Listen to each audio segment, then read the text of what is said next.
I would like to welcome to the stage Professor Cass Sunstein, a Robert Walmsley University professor at Harvard Law School. Professor Cass will be discussing the evolution of the field over the past 15 years and the immense possibility for impact in new contexts and geographies. Please welcome Professor Cass.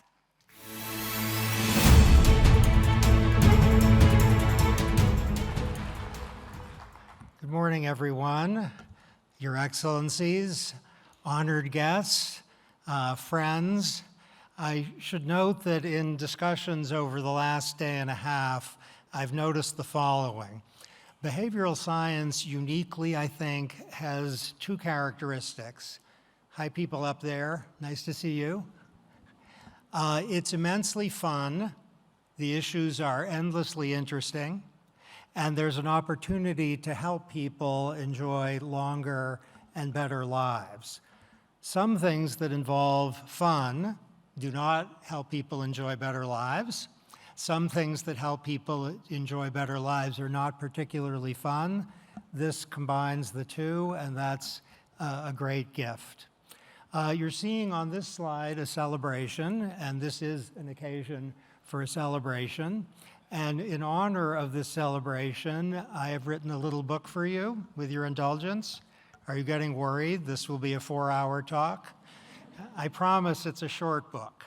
And we're going to talk about humanity, that is our species. That's chapter 1. We're going to talk in chapter 2 a bit about nudging. We're going to talk in chapter 3 about feast. And this is not food. It's an effort to build on a framework that the Behavioral Insights Group has developed over years. So each of the letters stands for about 3 decades of empirical research. It's an acronym.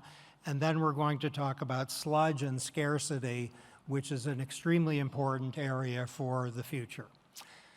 The topic of humanity is something about which we actually know more now than we have in the history of our species, thanks to decades of research in the UAE, in the United Kingdom, in Italy and France, and Germany and South America. We just know more. Once upon a time, this is a story, there was a rational actor model.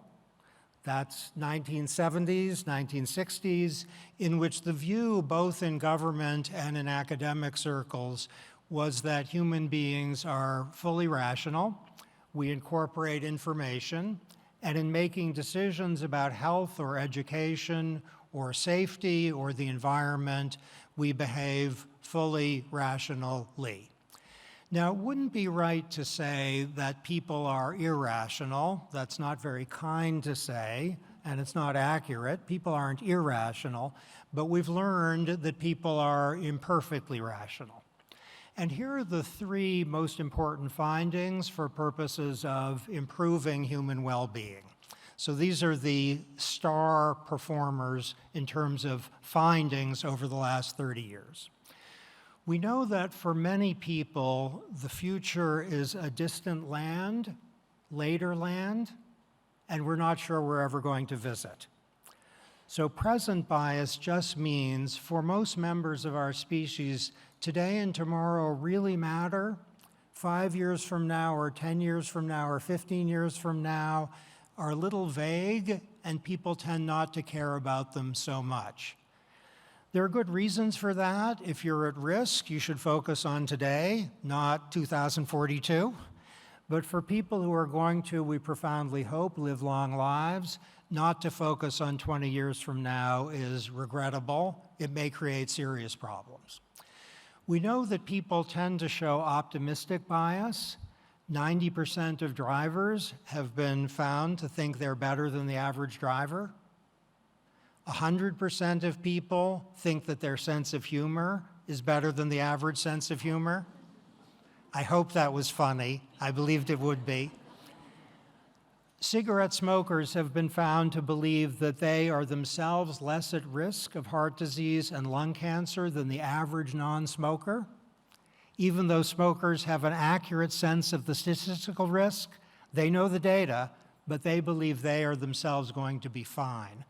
With respect to health risks faced in this nation, in the United States, all over the world, optimistic bias is a challenge. We know that inertia is a powerful force. Whatever people are doing now tends to have a magnet accompanying with it, and to change from what we're doing now is often very challenging, even if doing something different with respect to consumption or internet use or safety would make our lives much better and much longer. We know that people really dislike losses. They dislike them more than they like gains, which means if something seems like a loss to people, they get very upset and possibly angry. If something seems like a gain, they're happy, but not as happy as they are sad at the prospect of a loss. We know finally that human beings have limited attention, which means we can focus only on a subset of the things that matter, which is why the health app, which I was shown last night here in the UAE, the health app is a terrific step forward, because if you can't attend to everything involving your health, that app will help remind you of things that matter. You're not getting sleep, you need your medication, etc. It helps overcome limited attention. These 5 findings are crucial for anchoring behavioral science all over the world, and today, tomorrow, and the day after.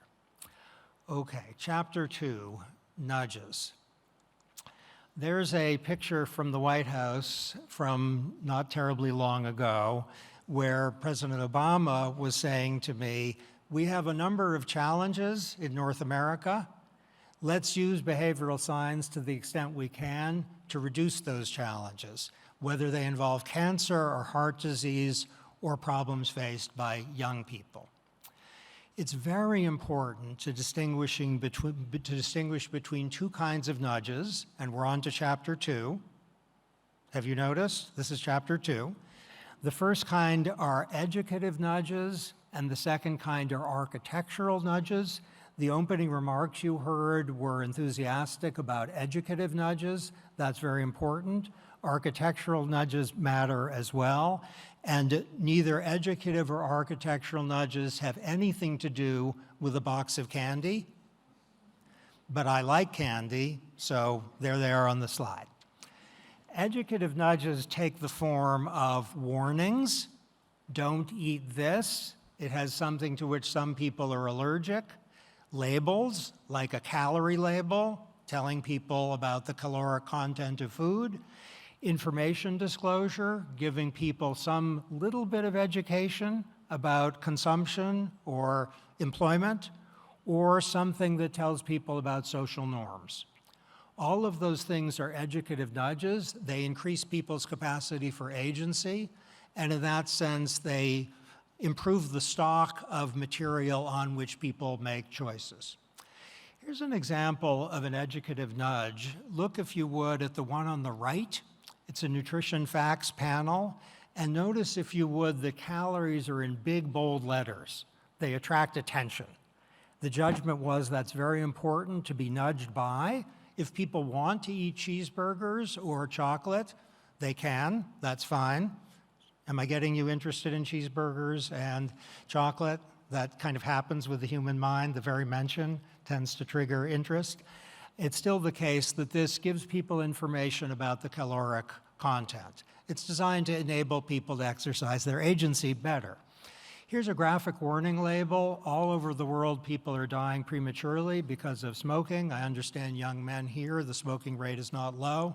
This is a graphic warning that's designed to get people's attention and to help overcome unrealistic optimism and present bias. That's one function of this label. Architectural nudges do not necessarily educate people, but they're really, really important. My laptop is automatically ensuring double-sided printing. If I want single-sided printing, I can get it, but the automatic setting is double-sided. The idea is that's better for the economy, not to use so much paper, and it's better for the environment. Automaticity is often an extremely valuable feature of the social environment. In Washington, D.C., parents are automatically enrolled in an educational technology which appears on their phone, which helps the performance of their own children, and it's automatically on their phone. In Switzerland, there are efforts to promote environmental goals by automatically promoting inclusion in the environmentally preferred approach. Usually the take-up rate is 26% higher on average with opt-out than with opt-in. Automaticity is often a golden ticket to successful nudging. Now we're on to chapter 3, the acronym I've promised, which is FEAST. And we're going to go over 5 concepts that are extremely intuitive with a tip of the hat and a standing ovation, both to the Behavioural Insights team in the UK and the rest of the world, and to amazing work being done here in the UAE, which is using this framework to promote outcomes in multiple domains. The prize winner for the FEAST framework is E for easy. In many nations, that young woman who was very frustrated at having to figure something out is not frustrated because life has become much more simple to navigate. Navigability is often an overlooked part of human freedom. If you get lost, that's a form of unfreedom. If people can navigate a website or a city or a medical problem or an economic opportunity, then they are more free. Things can become easy because they're automatic or just because they're simpler than they otherwise were. And seeing easiness as a clue to improving health and safety and environmental outcomes is something which is being done here and something we've learned a lot about over the last 15 years. S in the FEAST framework is for social. And here the point, which has been used to extraordinarily good effect in many nations, is that if people learn that what they're doing is different from what most people are doing, they at least will hesitate before continuing to do the unusual thing. It might be that they're taking a health risk. It might be that they're doing something which is not so good for their long-term well-being. If they learn that, then the likelihood that they'll do the thing that is a better choice increases. One thing we've learned relatively recently, and this is a very exciting area, if people learn that something is increasingly being done, that is, it's not the majority practice yet, but it's increasingly being done, then it tends to become a self-fulfilling prophecy. So information suggesting that some behavior that is, let's say, involves less consumption and more saving, or healthier food choices, is increasingly being done. People tend to think, I'm going to try to do that also. That's social in the FEAST framework. A is for attractive, and what is important in this slide is not so much the kangaroos, but what the kangaroos are looking at. Notice, if you would, the kangaroos are, if the design of this AI photograph is working, they are entranced by the attractiveness of what they're seeing in the distance. And the point here is that if something attracts attention, then the likelihood that people will act differently grows dramatically. We're all faced with a lot of stimuli at every moment, including now. If you see something that attracts the eye, then the likelihood that you'll respond to it grows significantly. And I'm thinking now of work being done here with respect to health outcomes, which could be a model for the world, in part because of its attracting attention to outcomes and choices that would make health outcomes better. T is for timely. And that means that if people are given information about how to do well in old age when they are 16 years old, like my son, they will think, why are you telling me that? I'm only 16 years old. But if people are told when they're 16 years old something that is highly relevant to what life is going to be like when they're 17 years old, then that's valuable. To know the timing of the intervention is immensely important. F in the FEAST framework is for fun. And I suggest this is an overlooked and essential part of behavioral science for the next generation. Some uses of behavioral science in some parts of the world are a little grim, a little sad, a little punitive. Don't eat those things. They're delicious, and they're going to make you less healthy. One can instead emphasize the fun of the preferable choice. That's a good thing to do because it makes people enjoy their experience better. And it's a good thing to do because it makes it more likely that they'll do the thing that is in their interest. Amazon, the company, has a product that involves frustration-free packaging. You buy a product, and there it is in the package. No wires, no plastics. You don't have to fight with the package to find your product. It's fun. It's also environmentally excellent because there isn't plastic or solid waste. But Amazon bills it as frustration-free packaging. That's accurate, and people like it. Pepsi, the soft drink company, markets its diet soft drink in two different ways. One is Diet Pepsi. The other is Pepsi Max. Guess which is more popular? Diet Pepsi's pretty popular. People think, okay, no sugar, no calories. Pepsi Max, that's fun. With Diet Pepsi, people think, diet, that's good, and it's Pepsi. With Pepsi Max, they think Max, and it's diet. There's a clue there. Pepsi Max, not Diet Pepsi, for the next generation of behavioral science. In California, there was an effort to encourage people to eat healthier foods. When the foods were described as healthier, we got a 14% increase in consumption. When the foods were credibly described as delicious, we got a 27% increase in consumption. Delicious worked better than healthy. Okay, chapter 4 is this author's personal favorite, and we're going to speak about sludge, understood as administrative burdens, things that are like sand that you have to walk through, that you get stuck in, time taxes in the form of waiting and being frustrated and dispirited. Paperwork requirements are sludge. Waiting time is certainly sludge. In-person interview requirements can be sludge. These are frictions and hoops that are the bane of many people's existence. Sludge would be bad even if people were perfectly rational. So if you had a species, rational humanity, that suffered no behavioral biases, do we know anyone like that? I'm not sure I do. I know one economist who's like that. If everyone were like him, even so, sludge would be terrible. But if people suffer from present bias, they might think, I will fill out those forms next week. If they are optimistic, they will think that form will be easy, no problem, tomorrow. If people procrastinate and suffer from inertia, then the form might never be filled out. And if people have limited attention, then sludge might be like a wall between human beings and things that can make their life much better.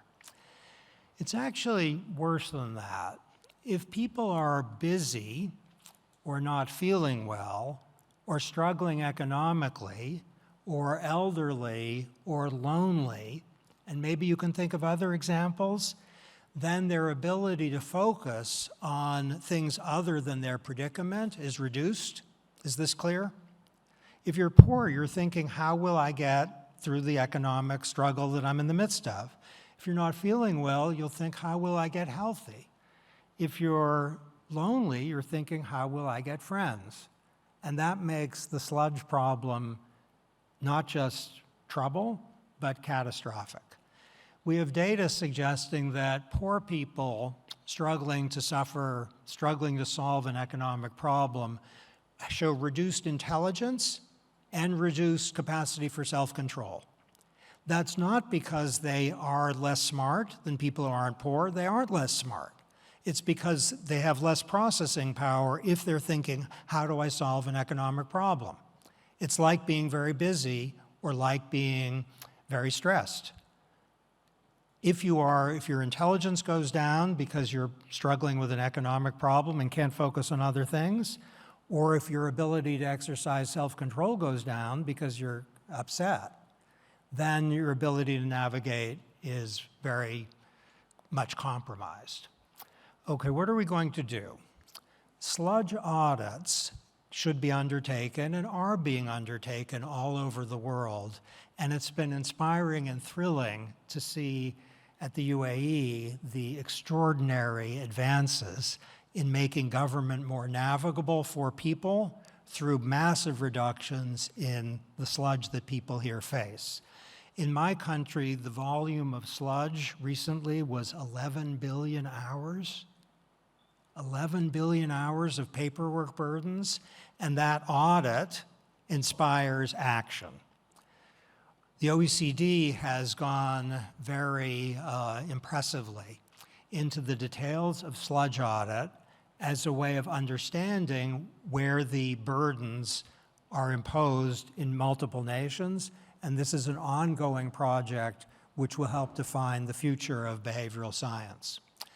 The United States Department of Homeland Security insisted not just on sludge audits, but on sludge reduction, taking away 20 million hours in burdens in 1 year.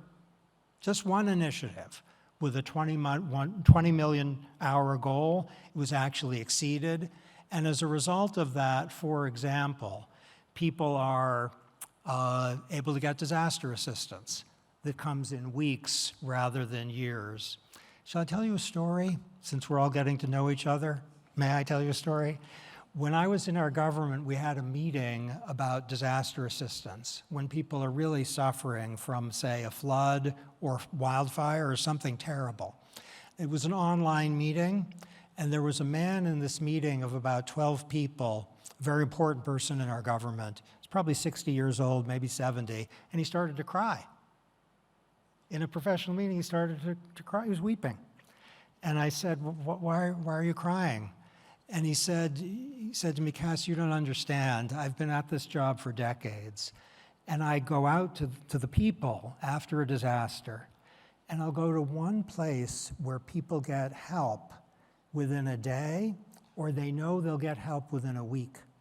And then they go to another place where people aren't going to get help for 2 or 3 years. And he said, I've seen that dozens of times. What are we going to do about that? And the answer, he helped lead a project in which disaster assistance comes essentially instantly. And that changes people's lives. It takes a horrific event and turns it into a source of solace and opportunity. This quiet revolution in terms of customer service is being led by the UAE. Ukraine has done extraordinary things. It's being led by the OECD. There are things happening in Saudi Arabia here in which we are seeing much more in the way of speed and efficiency in a way that doesn't make those arcane concepts, but makes them things that are human realities. One example in my country is that the Secretary of Health and Human Services is working just to make things available to people, even if they don't have time or an understanding to fill out a form. There's automaticity. We should emphasize on this count that artificial intelligence can be a great boon. It need not suffer from behavioral biases. Algorithms ought not to be present biased or unrealistically optimistic. Algorithms ought not to suffer from inertia or limited attention. They can overcome behavioral biases. And while large language models have to be monitored carefully to see if they encode biases, there's every reason to think that programmers can fix them. Okay, what we're on the verge of is two things, one of which needs to be reiterated: hope and promise and hope. And the reason for the magnitude of hope and the existence of promise is because of the answer to a simple question, which is, what is the most precious thing that each of us has? There are a lot of good answers to that question. They come from multiple sources.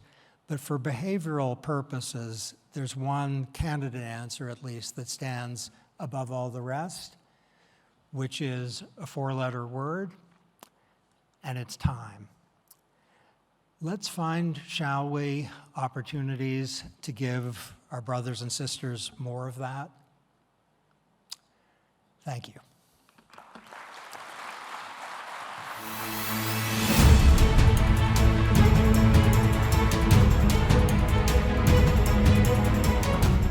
Wow, what an inspiring speech. Thank you so much, Professor Cass. Always nice to hear from a Harvard professor, am I right? But honestly, all of our speeches and our presentations since this morning have truly been amazing and inspiring. Thank you so much for having me today. It was such a pleasure to be with you.